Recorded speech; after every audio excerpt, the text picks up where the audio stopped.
Palavra da Verdade, com Hernandes Dias Lopes. Irmãos amados, Deus está neste lugar. E onde Deus está, coisas novas, coisas lindas, coisas grandes acontecem. Eu quero repartir com vocês um texto que me é muito caro. E esse texto está no primeiro livro de Samuel. Primeiro livro de Samuel, capítulo 1. É a história de uma mulher que tinha um drama pessoal, tinha uma angústia na alma, tinha uma necessidade. E essa mulher coloca esta causa dela na presença de Deus. E ela chora diante de Deus. E ela insiste com Deus. E ela enfrenta tantas adversidades, mas pela fé ela prevalece. E ela alcança uma grande vitória. E Deus se manifesta na vida dela com reflexos para toda a sua nação. E eu não sei como é que você entrou aqui hoje. Talvez com o coração pesado. Talvez até ansioso a respeito do que está por vir. Talvez precisando de um toque da mão de Deus. De uma resposta de Deus hoje. Quem sabe você tem esperado muitos anos uma palavra, um sinal do favor de Deus. Quem sabe pela graça de Deus hoje pode ser esse dia. Então eu queria que você abrisse sua Bíblia comigo aí no primeiro livro de Samuel, no capítulo 1, para nós lermos esse texto. E você vai acompanhar essa leitura comigo. Está escrito: houve um homem de Ramataim Zofim, da região montanhosa de Efraim, cujo nome era Eucana, filho de Giroão, filho de Eliú, filho de Tou, filho de Zufi, efraimita. Tinha ele duas mulheres, uma se chamava Ana e a outra Penina. Penina tinha filhos, Ana, porém, não os tinha. Este homem subia da sua cidade de ano em ano a adorar e a sacrificar ao Senhor dos Exércitos em Siló. Estavam ali os dois filhos de Eli, Rofini e Finéias, como sacerdotes do Senhor. No dia em que Eucana oferecia o seu sacrifício, dava ele porções deste a Penina, sua mulher, e a todos os seus filhos e filhas. A Ana, porém, dava porção dupla, porque ele amava, ainda mesmo que o Senhor a houvesse deixado estéril. A sua rival a provocava excessivamente para irritar, porquanto o Senhor lhe havia cerrado a madre. E assim o fazia ele de ano em ano. E todas as vezes que Ana subia à casa do Senhor, a outra irritava, pelo que chorava e não comia. Então Eucana, seu marido, lhe disse: Ana, por que choras? E por que não comes? E por que estás de coração triste? Não te sou eu melhor do que 10 filhos? Após terem comido e bebido em Siló, estando Eli o sacerdote assentado numa cadeira, junto a um pilar do templo do Senhor, levantou-se Ana e com amargura de alma orou ao Senhor, e chorou abundantemente, e fez um voto dizendo: Senhor dos exércitos, se benignamente atentares para a aflição da tua serva, e de mim te lembrares, e da tua serva te não esqueceres, e lhe deres um filho varão, ao Senhor o darei por todos os dias da sua vida, e sobre a sua cabeça não passará navalha. Demorando-se ela no orar perante o Senhor, passou Eli a observar-lhe o movimento dos lábios, porquanto Ana só no coração falava. Seus lábios se moviam, porém não se lhe ouvia voz nenhuma. Por isso Eli a teve por embriagada e lhe disse: Até quando estarás tu embriagada? Aparta de ti esse vinho. Porém Ana respondeu: Não, Senhor meu, eu sou mulher atribulada de espírito. Não bebi nem vinho nem bebida forte, porém venho derramando a minha alma perante o Senhor. Não tenhas, pois, a tua serva por filha de Belial, porque pelo excesso da minha ansiedade e da minha aflição é que tenho falado até agora. Então lhe respondeu Eli: Vai-te em paz, e o Deus de Israel te conceda a petição que lhe fizeste. E disse ela: acha tua serva mercê diante de ti. Assim a mulher se foi seu caminho e comeu, e o seu semblante já não era triste. Levantaram-se de madrugada e adoraram perante o Senhor, e voltaram e chegaram à sua casa a Ramá. Eucana coabitou com Ana, sua mulher, e lembrando-se dela o Senhor, ela concebeu. E passado o devido tempo teve um filho, a que chamou Samuel, pois dizia: do Senhor o pedi. Verso 26. Disse Ana a Eli: ah, meu Senhor, tão certo como vives, eu sou aquela mulher que aqui esteve contigo orando ao Senhor. Por este menino morava eu, e o Senhor me concedeu a petição que eu lhe fizera, pelo que também o trago como devolvida ao Senhor por todos os dias que viver, pois do Senhor o pedi, e eles adoraram ali o Senhor. Amém. Eu quero conversar com vocês nesta noite sobre o tema: não desista de seus sonhos. Não desista de seus sonhos. Era o ano de 1952 na Nova Zelândia, quando um grande esportista daquele país, Edmund Hillary, nutriu no seu coração um sonho inédito, um sonho audacioso, o sonho de escalar a montanha mais alta do planeta, o sonho de chegar no topo do Pico Everest, com mais de 8.800 metros de altitude. Edmund Hillary preparou-se para aquela grande empreitada da sua vida, mas quando ele partiu para realizar o seu sonho, ele fracassou. Ele não conseguiu chegar no topo do Everest. 6 meses depois, ele foi convidado para dar uma palestra em Londres, na Inglaterra. E quando ele chegou naquele bonito auditório, propositadamente as pessoas haviam colocado uma grande gravura do Monte Everest na parede. Ele entrou no auditório, olhou para a gravura, cabisbaixo, dirigiu-se à plataforma. Quando passaram-lhe a palavra, por um momento, ele esqueceu-se o auditório, voltou-se para a gravura e disse: Monte Everest, da primeira vez tu me derrotaste. Tu não podes crescer mais, mas eu ainda estou crescendo. Da próxima vez, eu te vencerei. 6 meses depois, Edmund Hillary era o primeiro homem na história da humanidade a chegar no topo do Pico Everest, deixando para nós um legado: não desista de seus sonhos. Eu sei que você tem sonhos, todos nós os temos. Quem não sonha não vive. Quem desistiu de sonhar, desistiu de viver. Mas é provável que neste auditório haja alguém aqui que já tenha perdido os seus sonhos mais bonitos pelas estradas da vida.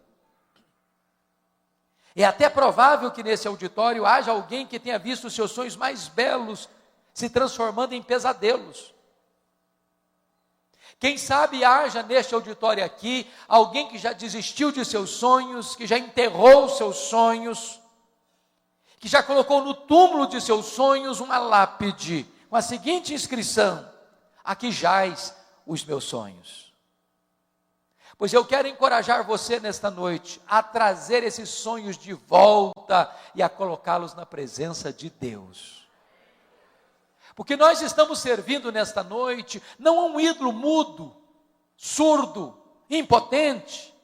Nós estamos adorando o Deus vivo, aquele que está assentado no trono, aquele que tem as rédeas da história em suas mãos, aquele que faz e ninguém pode impedir a sua mão de fazê-lo. Nós estamos na presença do Deus Todo-Poderoso, que pode agir milagrosa e extraordinariamente na sua vida, na sua história, na sua família, nesta noite. O texto que acabamos de ler nos conta a história dessa mulher. Nos conta a história de Ana. Uma mulher que tinha um sonho bonito, um sonho legítimo, um sonho de ser mãe. Só que Ana é estéril, seu ventre é um deserto. Ela não consegue conceber. E eu imagino que se Ana fosse nossa contemporânea, ela enfrentaria algumas abordagens. Talvez a primeira delas seria esta: Ana, você é uma mulher tão crente, você é tão piedosa, você ora tanto, você vai tanto à igreja, você está doente, minha filha. Tem coisa errada na sua vida. Eu acho que você deveria fazer uma análise mais detalhada e meticulosa da sua árvore genealógica, porque é muito provável que haja alguma maldição hereditária incrustada aí na sua família, e enquanto você não quebrar essa maldição, você não vai ser curada. Só que o problema de Ana não era maldição hereditária. Se Ana vivesse hoje, talvez alguém parecido com os amigos de Jó chegariam para ela para dizer o seguinte: Ana, você é uma mulher tão crente, mas você está doente.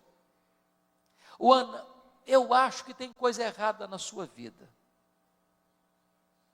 Eu acho que você deve ter algum pecado que você ainda não confessou para Deus, porque toda causa tem um efeito, Ana. Ninguém sofre sem causa. Você deve ter feito coisa errada. Você tem que confessar esse pecado para você ser curada. Mas o problema de Ana não era pecado escondido.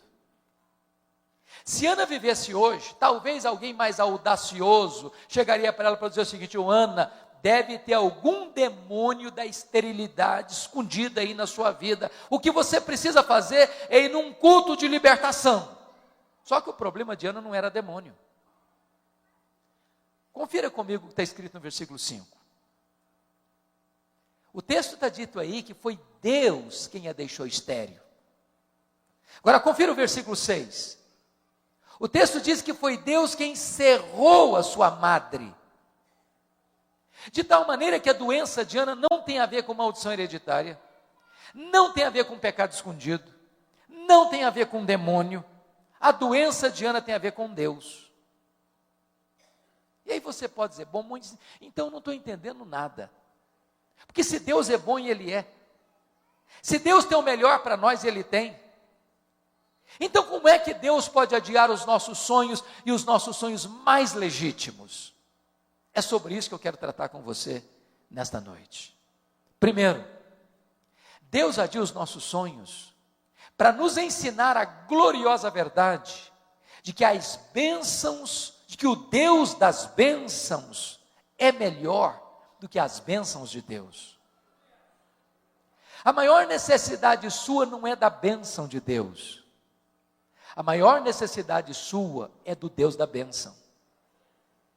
A maior necessidade sua não é de coisas. A maior necessidade sua é de Deus. A maior necessidade sua não é da dádiva. A maior necessidade sua é do doador. Você poderia ter todas as bênçãos de Deus. Se você não tem Deus, a sua vida é vazia. A sua vida não tem sentido ainda. Irmãos, prestem bem atenção nisso. Nós estamos vivendo na geração, no século, onde o eixo do cristianismo foi mudado. O cristianismo, como o pastor introduziu agora há pouco, ele é focado na pessoa bendita de Jesus Cristo, nosso Senhor. Ele é o Rei da glória, Ele é o Rei dos reis, Ele é o Senhor dos senhores, e nós estamos aqui nesta noite, é por causa dEle. Mas nós estamos vendo uma geração que tira Jesus do centro para colocar o homem no centro. Parece-nos que hoje a dinâmica da vida cristã para muita gente é que não é mais a vontade de Deus que deva ser feita na terra, mas é a vontade do homem que tem que prevalecer no céu. Parece-nos que não é mais o homem que está a serviço de Deus, mas é Deus quem está a serviço do homem. Mas este não é o Evangelho.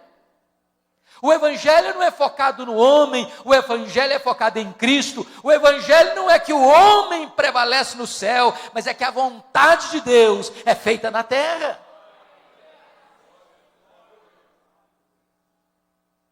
Quando nós começamos a colocar coisas e pessoas no lugar de Deus, Deus adia os nossos sonhos. Para nós entendermos que Ele, Deus, precisa ocupar o primeiro lugar na nossa vida. que Ele, Deus, precisa ser o primeiro na nossa agenda. Para nós entendermos que Deus é melhor do que as bênçãos de Deus, que o doador é melhor do que a dádiva.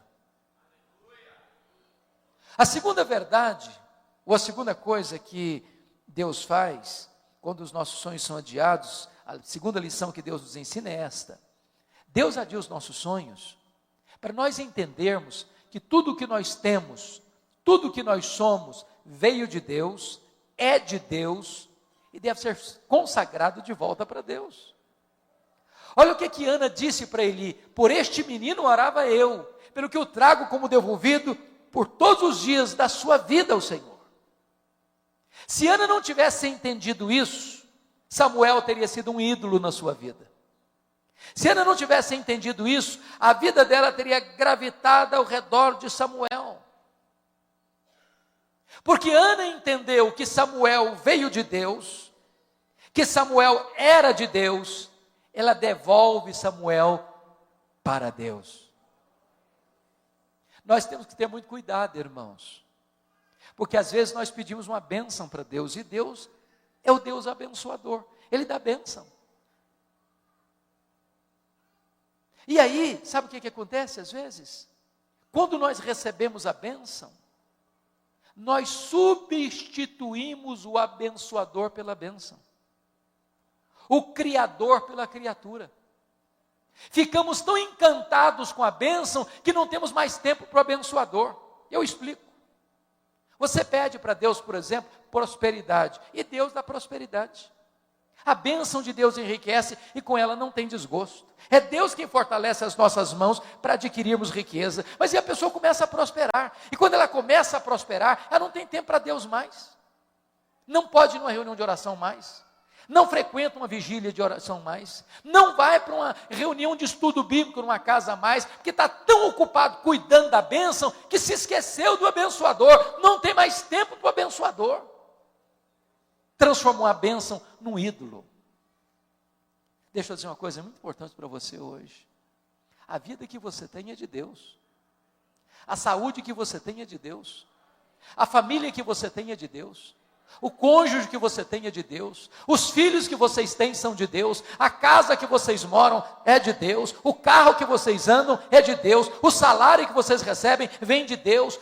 Tudo é de Deus. Então coloque o melhor daquilo que Deus tem dado para você no altar de Deus, de volta em consagração para Deus. Coloque o seu Samuel no altar de Deus. Terceira coisa, quando Deus adia os nossos sonhos, Ele adia para nos ensinar que os planos de Deus são maiores e são melhores do que os nossos sonhos. Qual era o sonho de Ana? Apenas ser mãe. Qual era o projeto de Deus para Ana? Que ela fosse mãe do maior profeta, do maior sacerdote, do maior juiz de Israel, do homem que haveria de trazer de volta a nação apóstata para a presença de Deus. Às vezes a gente endereça aos céus um pedido, e quer que Deus nos atenda do nosso jeito, no nosso tempo. E aí Deus não atende do nosso jeito e no nosso tempo. E a gente fica ansioso, angustiado, questionando, duvidando. Sabe por que às vezes Deus não nos dá o que nós queremos? É porque Deus olha para nós e diz assim: meu filho, minha filha, você está pedindo um pouco demais. Eu tenho coisa melhor para você. Eu tenho coisa maior para você. Os meus caminhos são mais altos que os seus caminhos. Os meus pensamentos são mais elevados que os seus pensamentos. Eu estou preparando algo melhor para a sua vida. A Bíblia diz que quando Deus parece retardar, Ele não está longe, Ele não está indiferente, Ele não está distante, Ele não está silencioso, Ele não está com os ouvidos fechados, Ele está trabalhando no turno da noite, preparando algo maior e melhor para você, porque não há Deus como nós que trabalha para aqueles que nele esperam.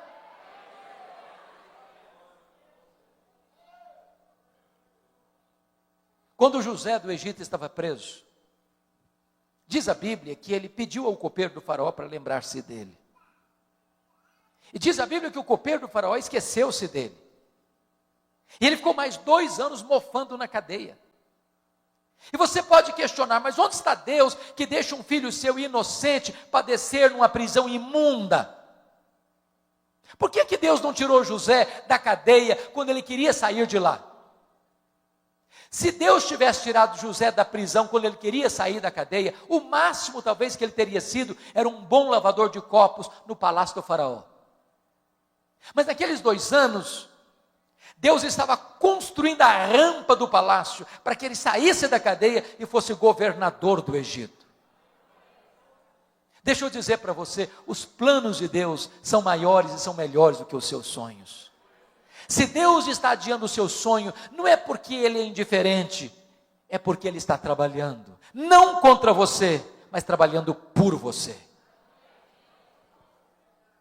4º lugar, sabe por que Deus adia os nossos sonhos?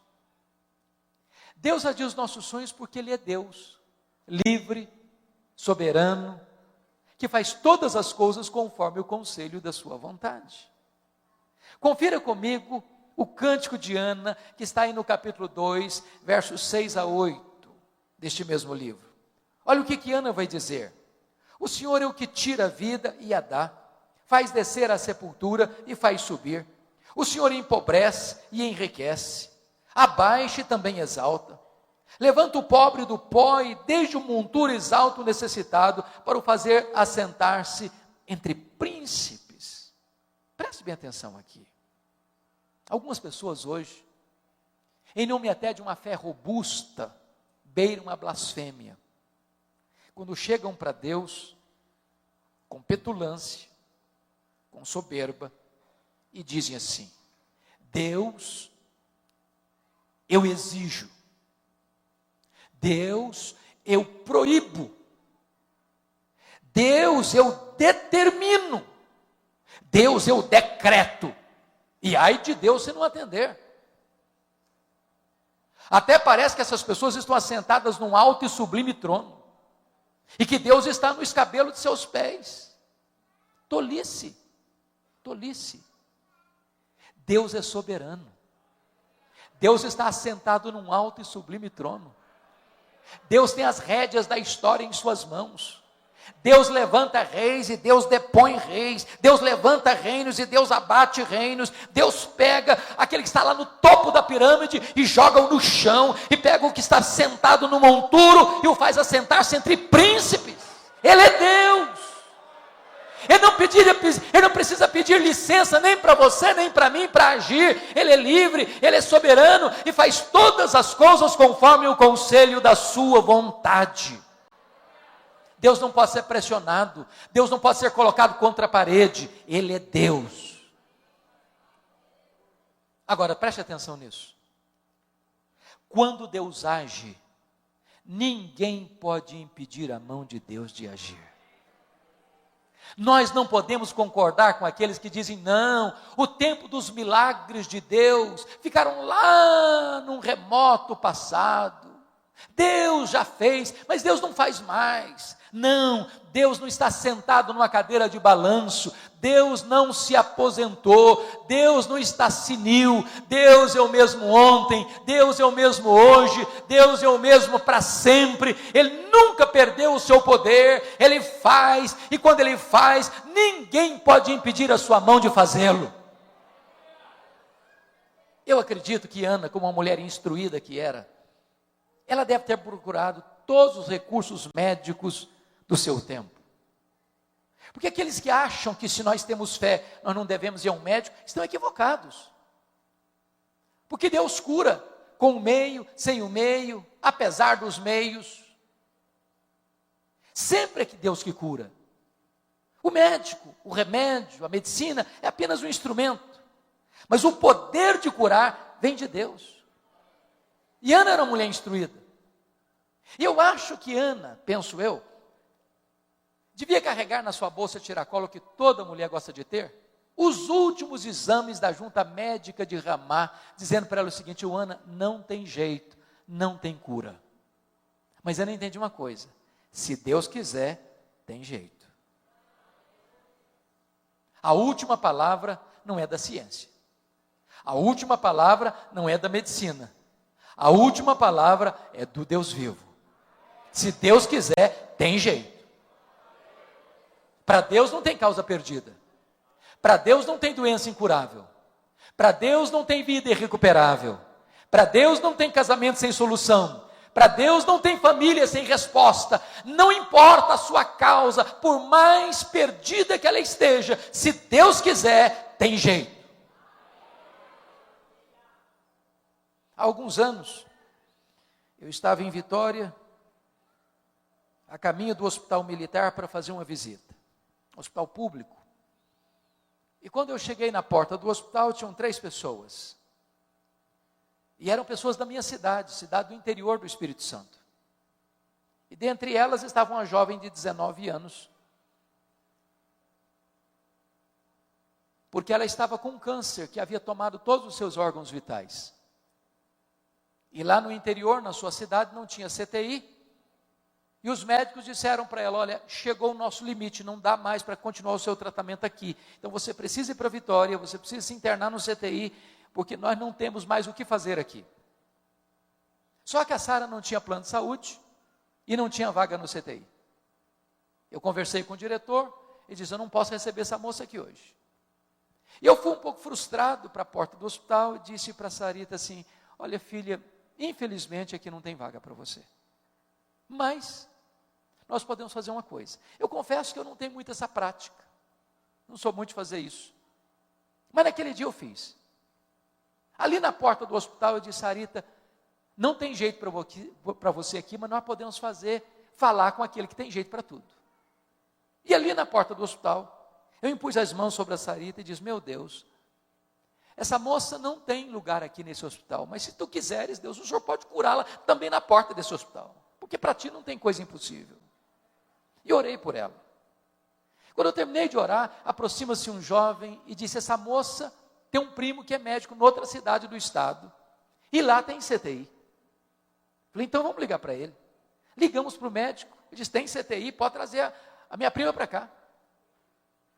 Imediatamente, ela faz a viagem de aproximadamente 200 quilômetros.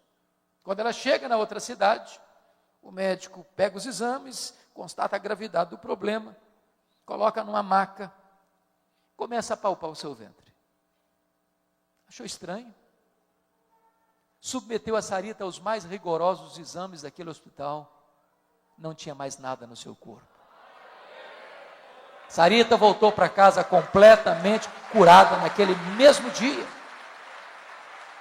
Sabem por quê? Porque quando Deus quer, tem jeito.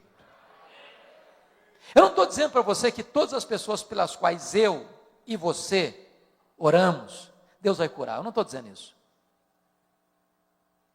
O que eu estou dizendo é que quando Deus quer, tem jeito. Então não desista de lutar. Então não desista de seus sonhos. Por mais difícil que seja a causa, por mais amarga que seja a luta, por mais renhida que seja a batalha, não desista em nome de Jesus. Agora, deixa eu dizer uma coisa para você. Quando nós temos sonhos, temos que ter muito cuidado. Sabem por quê? Porque há assassinos de sonhos soltos por aí. E Ana teve que lidar pelo menos com 3 assassinos de sonhos. A primeira pessoa que tentou matar os sonhos de Ana foi a sua rival Penina. A Bíblia diz que Penina provocava, que Penina irritava, sobretudo quando Ana subia à casa de Deus, a Penina provocava de tal maneira que a Ana começava a chorar, perdia o apetite, entrava em depressão. Eu não sei o que é que Penina dizia para Ana, mas uma coisa eu tenho certeza, é que Penina não era uma mulher de Deus. Que gente de Deus não vive para infernizar a vida dos outros. Gente de Deus é bálsamo. Gente de Deus é aliviador de tensões. Mas à luz do versículo 6, a impressão que eu tenho é que Penina dizia mais ou menos o seguinte para Ana: Ana, você é crente, você é piedosa, você vai à igreja, você ora tanto, está aí doente. Eu não sou crente igual a você, eu não oro igual a você, eu não vou à igreja igual a você, estou aqui com saúde, cheia de filhos. Se esse negócio de igreja, de orar, de jejuar funcionasse mesmo, Ana, você não estaria aí doente. Você conhece gente assim? Cuidado com essa gente. São assassinos de sonhos. Querem vender para você a ideia de que ser crente é viver numa redoma de vidro, numa estufa espiritual, blindado das intempéries e vicissitudes da vida. Jesus nunca prometeu, nem para você, nem para mim, que nós passaríamos incólumes neste mundo, sem aflição. O que Ele prometeu para você e para mim, é estar conosco todos os dias, até a consumação dos séculos.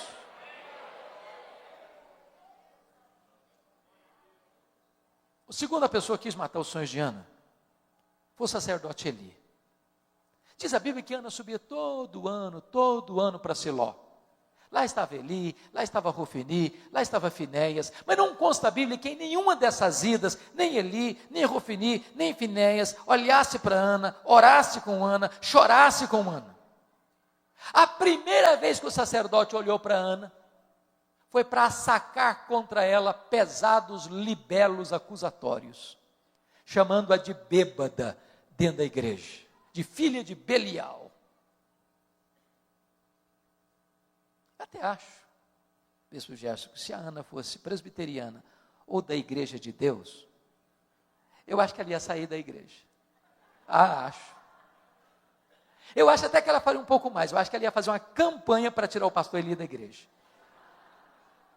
Por muito menos as pessoas fazem isso hoje. Você conhece crente hipersensível? Conhece crente que parece cristal? Qualquer coisinha se melindra. Trinca-se todo, fica magoado, também não vou mais na igreja, também não piso mais lá. Ana não era uma mulher hipersensível, não. Ana era uma mulher madura espiritualmente. Ela disse para o sacerdote: não, meu senhor, não me trate como uma filha de Belial, eu estou derramando a minha alma perante o meu Deus. Ela não permitiu que o sonho dela fosse roubado dela, nem mesmo dentro da igreja.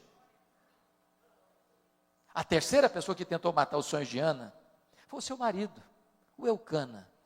Eucana era um maridão. Ele era amoroso, ele era solidário, ele era companheiro, ele era provedor. Ele dava porções duplas a Ana, ele amava a Ana. Ele só tinha um pequeno problema: ele não acreditava em milagres. Isso era demais para a cabeça dele. O Eucana conhecia a Bíblia, ele conhecia a história de como Deus curou Rebeca, de como Deus curou Sara.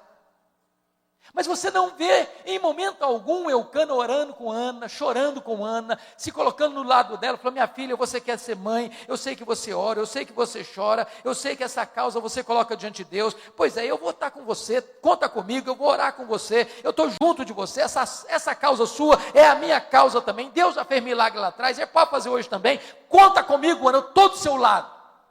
Ele nunca fez isso. Mas se você olhar comigo o versículo 8, parece-nos que ele vai ter uma outra atitude. Eu acho que ele chega um dia que ele tem uma conversa com a mulher dele. Aquela conversa que marido e mulher têm com a porta do quarto trancada. Eu vou parafrasear essa conversa. Eu acho que foi mais ou menos o seguinte: Ana, vem cá, filha, preciso bater um papo com você. Ana, você não está percebendo que esse negócio de ser mãe está virando uma obsessão na sua vida, não? Ou minha filha está virando uma doença. Para com isso. Aliás, você está insistindo com Deus numa causa perdida, filho. Você não sabe que a junta médica de Ramá já deu o diagnóstico dizendo que não tem cura? Para que você insiste? Larga a mão desse sonho, Ana. Desiste disso. Para de chorar. Sai dos quartos escuros. Aliás, minha filha, você não está nem curtindo o maridão que você tem.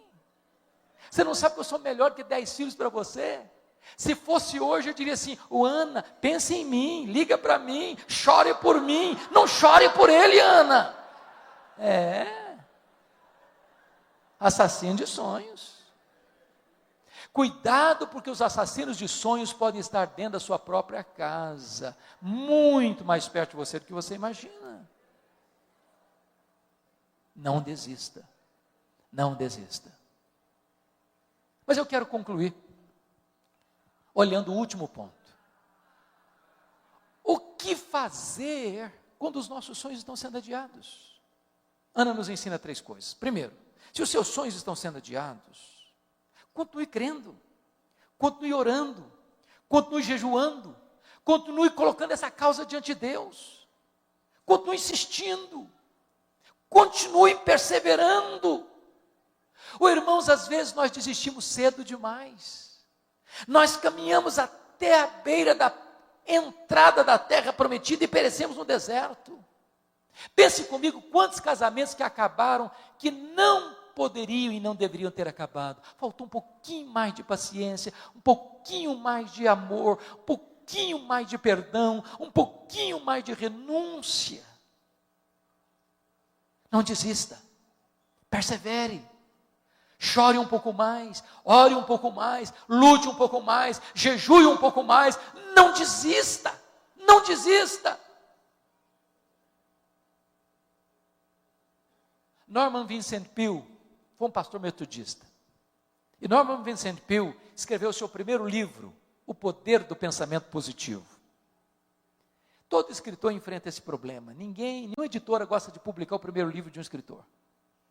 E ele então procurou as editoras para publicar o seu livro. Bateu de porta em porta, nenhuma editora se interessou pelo livro.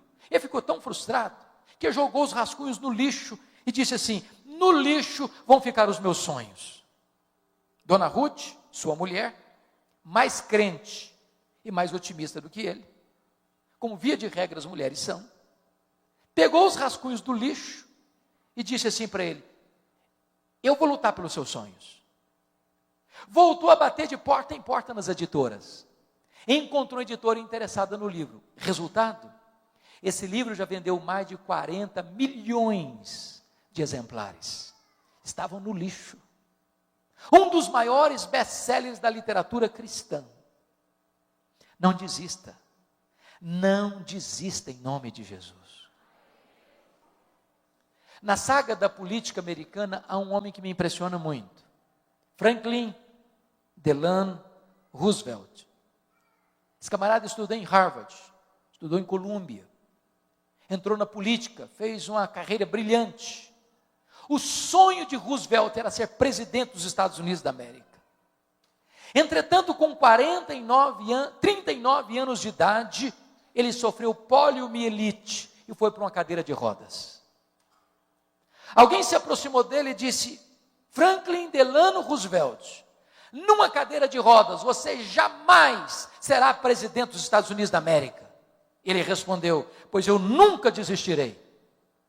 Foi o único homem até hoje, na história americana, que foi eleito e reeleito presidente dos Estados Unidos da América 4 vezes, consecutivamente.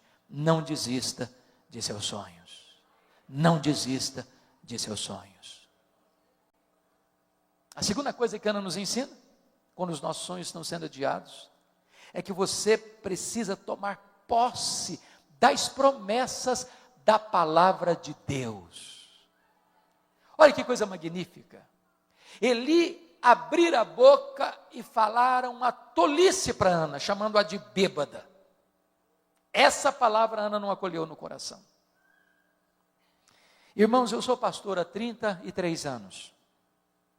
Eu já vi muita gente doente emocionalmente, porque um dia escutou uma palavra atravessada do pai, da mãe, do marido, da esposa, do professor, da professora, do patrão, do vizinho.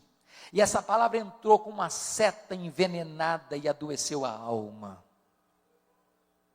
Se alguém um dia falar uma coisa atravessada para você, por favor, não hospede essa palavra no coração. Você não é o que as pessoas pensam, você não é o que as pessoas falam, você é quem Deus diz que você é. Agora preste atenção, esse mesmo profeta que falaram uma tolice, agora abre a boca, e é um mensageiro de Deus, e é um profeta de Deus, quando ele diz para Ana assim: vai em paz para a tua casa, e o Deus de Israel te conceda a petição que lhe fizeste. Essa palavra é boa, essa palavra é de Deus, essa palavra Ana acolheu no coração, essa palavra trouxe cura e libertação para Ana. Agora nota uma coisa, Ana teve 2 curas. A primeira cura que Ana teve foi a cura emocional. emocional. Se você perceber no versículo 17, quando ela desceu de Siló, diz a Bíblia que o seu semblante já não era mais triste. A tristeza foi embora, a depressão bateu em retirada, a alegria voltou, o brilho no rosto voltou. Mas diz o texto que ela desceu para Ramá, coabitou com seu marido, Deus se lembrou dela, ela concebeu e deu à luz a um filho, a quem pôs o nome de Samuel. Sabe o que significa isso? Lá em Siló, Deus curou a alma dela. Lá em Ramá, Deus curou o ventre dela. Lá em Siló, Deus restaurou as emoções dela. Lá em Ramá, Deus curou o útero dela. Lá em Siló, ela tomou posse das promessas de Deus. Lá em Ramá, o milagre se historificou na sua vida. O que significa isso para nós? Não escute os arautos do caos. Não escute os arautos do pessimismo. Não escute os embaixadores da incredulidade. Tem um monte de gente dizendo para você, não, o cenário está ruim, vai ficar pior, não, está muito complicado, mas vai piorar muito mais, você não consegue, não vai dar certo, não vai funcionar, outros já tentaram, não conseguiram, é melhor você nem começar, é melhor você desistir logo, não vai dar certo, vai dar errado, vai dar muito errado, e todo dia, toda hora, a todo momento, tem gente pessimista do seu lado, tem gente semeando palavras de incredulidade no seu coração, tem gente apostando no fracasso na sua vida, tem gente que quer que você aceite passivamente a decretação da derrota na sua casa, na sua família, mas em nome de Jesus, não escute os profetas do pessimismo, abra os ouvidos da sua alma, escute as promessas da palavra de Deus, porque Deus vela pela sua palavra em a cumprir.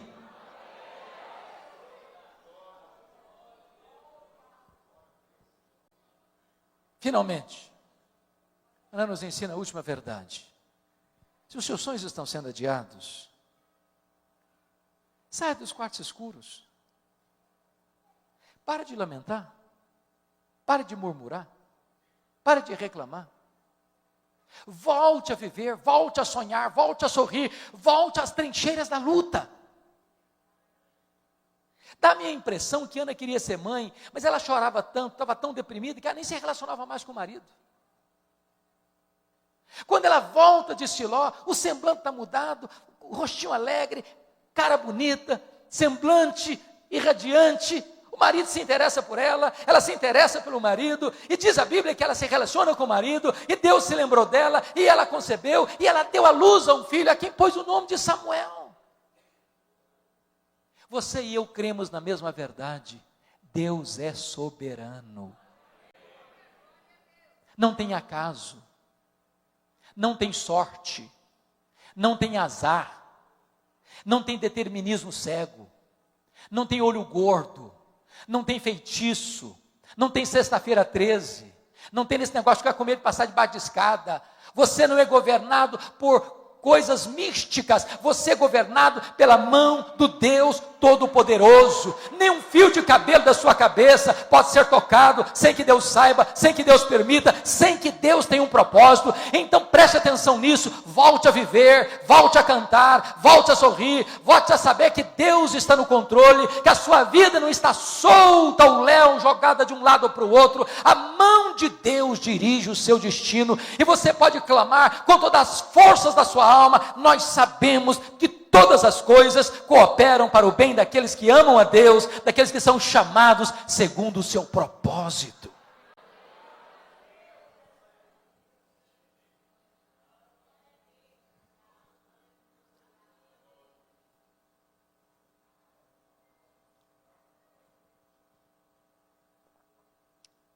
Há um autor que eu gosto de ler, e não obstante não ser ainda um cristão, pelo menos que me conste, nem sei se ainda está vivo, Og Mandino. Se você nunca leu O Maior Vendedor do Mundo, vale a pena ler. Mas o que mais me impressionou em Og Mandino é que aos 35 anos de idade ele estava bêbado, falido, caído numa sarjeta, pensando em suicídio. 10 anos depois, Og Mandino estava no topo da fama mundial. escrevendo livros lidos e traduzidos no mundo inteiro, encorajando as pessoas a viverem com otimismo. E eu fico pensando no meu coração, se um cara que nem cristão consegue viver com otimismo, e você? E eu? Que podemos dizer, este é o dia que o Senhor fez, alegremo-nos e regozijemo-nos nele. Aliás, você deveria todo dia, ao acordar, abrir a janela do seu quarto e dizer, Deus, pode ser hoje, Senhor. Pode ser hoje. Você começou o seu dia animado. Uma aventura nova, uma caminhada nova, com vitórias novas, com coisas magníficas todo dia, todo momento.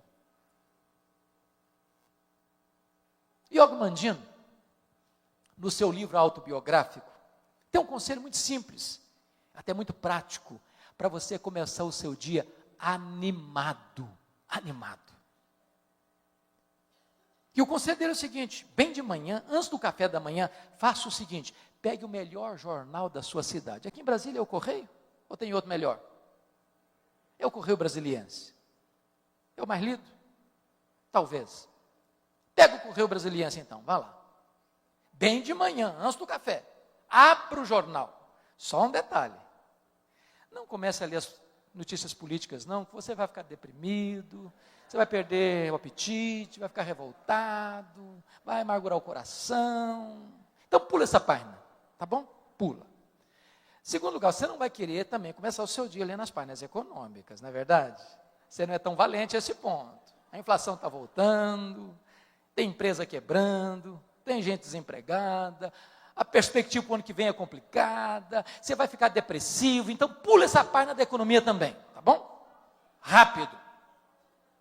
Bom, você não vai querer também começar o seu dia lendo as páginas policiais, você vai ficar com medo de sair de casa, então é melhor você não ler, pula essa página também. É claro que você não vai querer começar o seu dia lendo as páginas esportivas, porque de repente você é torcedor do Vasco da Gama e tem certeza que vai cair e você está depressivo com isso, então pula também essa página. Você quer começar o seu dia animado, diz ele? Faz o seguinte então, leia a página do obituário, a lista das pessoas que morreram. Só um detalhe, você tem que ler tudo. Os nomes grandes, os nomes pequenos, lê tudo. Quando você terminar essa leitura, você vai descobrir algo fantástico. Você vai descobrir que o seu nome não está nessa lista. Você vai descobrir que as pessoas que estão nessa lista dariam tudo para estar no seu lugar, mas elas estão mortas. Você vai descobrir que você está vivo, e se você está vivo, um milagre de Deus pode acontecer na sua vida hoje. Não desista de seus sonhos.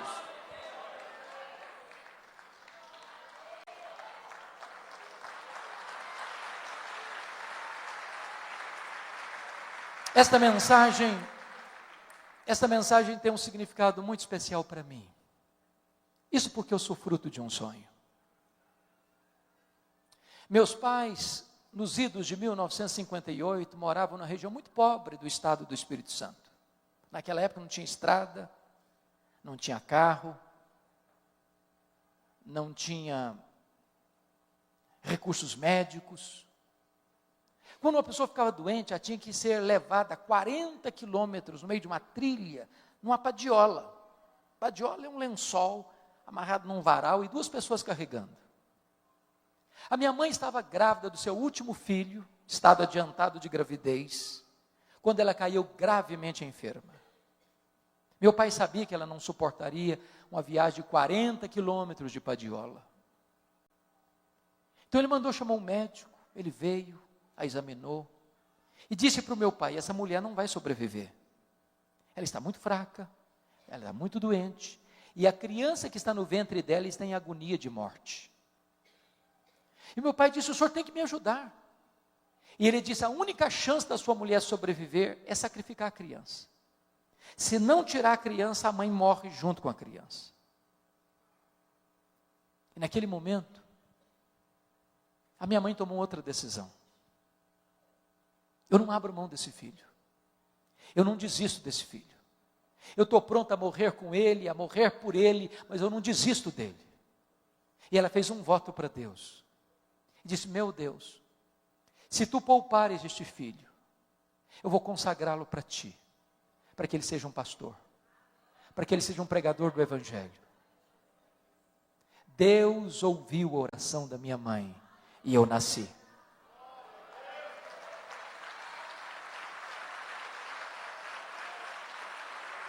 Nasci na roça, já trabalhando na enxada, com as mãos calejadas. Com 8 anos de idade eu fui calçar meu primeiro par de sapatos. Na minha região não tinha escola, a não ser escola primária. Nunca ninguém tinha saído dali para fazer mais do que 4ª série primária. Eu entrei na escola com 8 anos. Com 12 anos eu botei 4 listinhas brancas, uma gravatinha azul. Era tudo que se fazia naquele lugar.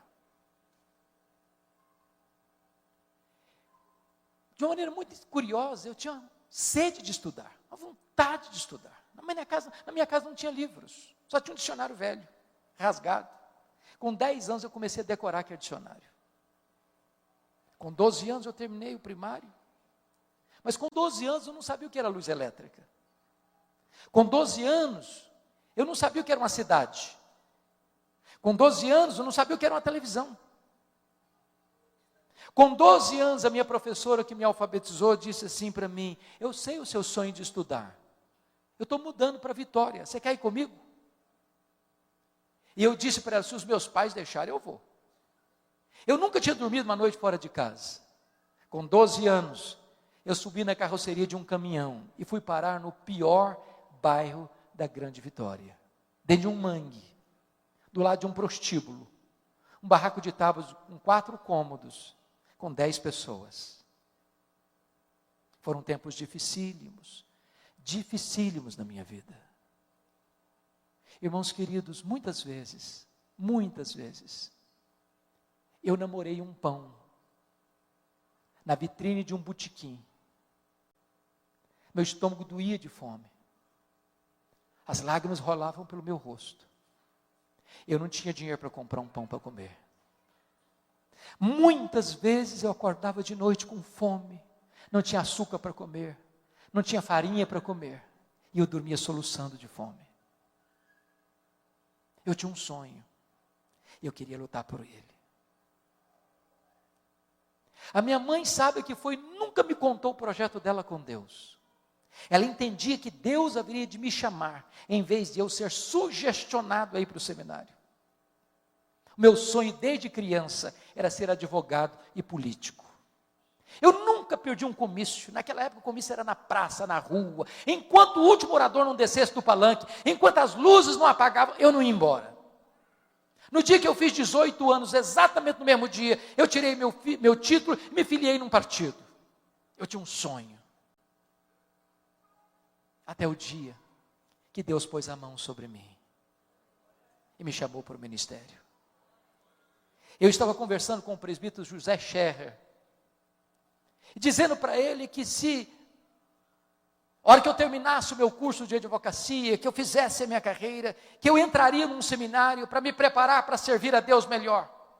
E aquele presbítero olhou dentro dos meus olhos e me disse assim: jovem, você quer dar a sobra para Deus, e Deus quer você por inteiro agora. Aquela palavra entrou com uma flecha no meu coração, e eu disse: pois aqui estou eu me entrego agora. E Deus pôs uma convicção plena no meu coração, de que Deus me chamava naquele momento para o sagrado ministério. Eu abri mão dos meus sonhos, e abracei os sonhos de Deus. E hoje eu posso dizer para você que não tem nada mais sublime no mundo do que ser pastor, do que ser pregador do Evangelho de Jesus Cristo nosso Senhor. Antes da minha mãe morrer, ela me chamou à sua casa e disse: filho, eu preciso falar com você. E ela me contou essa história, e ela me contou mais. Ela me disse: meu filho, nesses anos todos, eu nunca deixei de me levantar da minha cama e prostrar meus joelhos e pedir que Deus capacitasse você, que Deus ungisse você, que Deus revestisse você com graça e poder para pregar a palavra de Deus. E eu abracei minha mãe, chorei muito com ela, e disse para ela 2 coisas. Falei: mãe, a senhora está me ensinando as 2 verdades mais importantes da minha vida. Primeiro, a senhora está me ensinando que um filho nunca é pobre, se tem uma mãe que ora por ele. Segundo, a senhora está me ensinando que muito mais importante que os meus sonhos são os planos de Deus. São os planos de Deus. Se preciso for, abra mão dos seus sonhos, mas nunca abra mão dos planos de Deus para a sua vida. Eu sei que você tem sonhos, e hoje você pode colocá-los na presença de Deus. Se esses sonhos estão afinados com o plano de Deus, Deus há de cumpri-los. E se você quer colocar esses sonhos no altar de Deus, eu quero orar com você. Eu quero orar por você. Eu não sei quais são esses sonhos. Talvez uma doença. Talvez um filho. Talvez o seu cônjuge. Talvez a sua família. Talvez a sua empresa. Talvez a sua igreja. Talvez a conversão de alguém que você ama tanto. Talvez você que veio aqui hoje, está lutando para ser mãe. Pois hoje Deus pode fazer esse milagre na sua vida. Porque Deus é aquele que faz com que a mulher estéril seja alegre, mãe de filhos. Qual é o seu sonho? Derrame a sua alma na presença de Deus. Deus é o Deus que ouve. Deus é o Deus que vê. Deus é o Deus que age. E Ele está aqui nessa noite.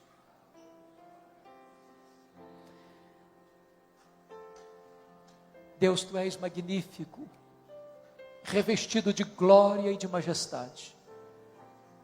Não há outro Deus além de Ti. Só Tu és Deus. Tu estás assentado num alto e sublime trono. Mas também Tu te inclinas para ver o que se passa no coração dos homens. Então Deus olha para nós nesta noite, com graça e com misericórdia. Contempla o clamor dos Teus filhos e das Tuas filhas. Olha dos altos céus e vê as lágrimas que estão sendo vertidas. Ó Deus, Tu és poderoso para sondar o nosso coração, para escutar os gemidos da nossa alma. Não permita que o Teu povo volte para casa de mãos vazias. Que o Teu povo, Deus, possa voltar para casa com um brilho no rosto e com a promessa da vitória nas mãos. Que o Teu povo se aproprie da Tua palavra nesta noite e que os milagres da Tua providência se historifiquem na vida do Teu povo. Exalta o Teu santo servo Jesus nesta noite, neste lugar, e glorifica o Teu próprio nome na vida da Tua igreja. Aqueles que estão enfermos, Deus, Tu és poderoso para curar. Aquelas mulheres que têm lutado para ser mãe, que nesta noite Tu ordenes a Tua bênção, que Tu abras a sua madre, para que daqui a um ano, estas mulheres compareçam aqui na Tua casa, com seu filho, a sua filha, no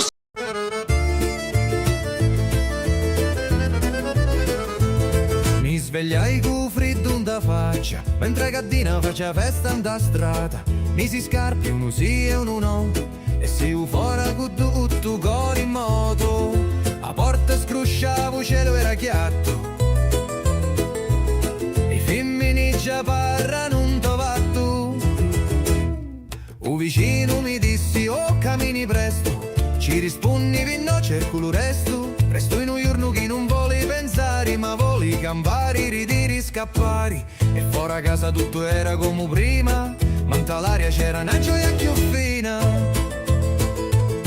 Un paese si muove come una canzone, ogni voce, ogni passo, ogni parola. Sogno figlio di sta terra sincera, e quando esci fuori mi sento intera. Fuori casa tutto cantavo, ci risate o profumo d'aranci. Non c'è regola, non c'è strada, si sente libero quando vai in ta chiazza. Fuori casa scattavi, tu giorno ridi e mente si sfila con una festa fatta per niente, ma resta picciriddu giocava con una rota, una signora impostava roba asciutta, un parrino passava con passi di seta e saluta con l'occhi con una risa discreta. Un giorno si